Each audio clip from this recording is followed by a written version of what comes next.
Hello and welcome back to Shakesyear. We are working on the two noble kinsmen and we get to hear from Pirithous today in Act 4, Scene 2. So Pirithous is there with the rest of the train, with Theseus, Hippolyta, Emilia, a messenger, all these people, because they've all gotten together to talk about the fact that Palamon and Arcite and their gangs have come back to town. Because if you remember, Palamon and Arcite are supposed to settle who has the right to Emilia with this sort of battle where they'll be on a playing field of some sort that has a pole in it, and whichever one can make the other one hit the pole first wins, and what he wins is Emilia, and then the one that actually touched the pole loses his life. And Emilia is very not thrilled about this. She can see merit in both guys and doesn't want to have to choose one or the other, and she doesn't want anybody to die in her name either, which I think is a pretty human reaction to such a situation. But she kicked off the scene like chatting to herself about what's good about each of the guys and how she can't choose between them. But then the others came in. They're like, "You ready for this?" And she's like, "No." And then a messenger came in and started describing the guys who are going to be doing battle. And yesterday we had the messenger telling us, what an amazing sort of first officer Arcite had. And then Pirithous is like, "Yeah, but did you see the guy that's with Palamon?" And they're like, tell us about him too. And Pirithous says, "I guess he is a prince too, and if it may be greater, for his show has all the ornament of honor in it. He's somewhat bigger than the knight he spoke of, but of a face far sweeter. His complexion is as a ripe grape, ruddy. He has felt without doubt what he fights for, and so apter to make this cause his own.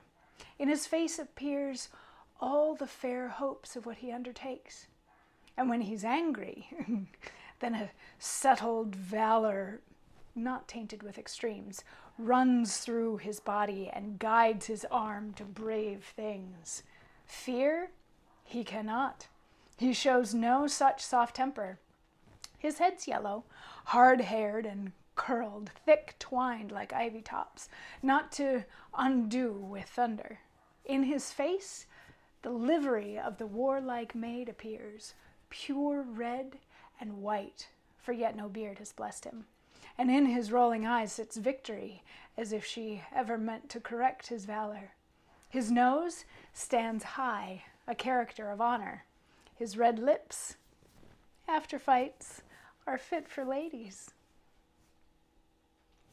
So again, this is just another description of a guy who's fighting on the other side and saying that maybe he's even better than the guy that the messenger described yesterday, which is giving us the impression that this fight is going to be sort of evenly matched, or it's going to be a pretty close thing.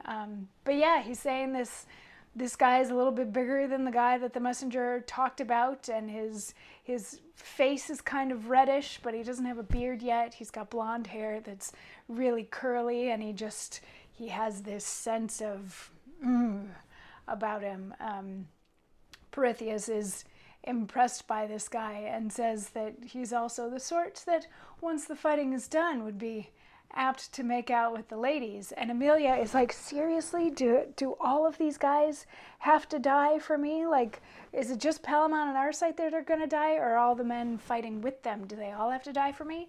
And nobody really hears her question. They just continue on describing these men, and Pirithous keeps talking about how amazing this guy is and what a voice he has and how powerful he is and all that sort of thing. But then the messenger starts talking about the other side's guys again, and we get another long monologue tomorrow about what amazing fighters we're going to have in this fight. So hang in there for another day while we get to hear about these amazing guys that have come to try to push each other into a pole.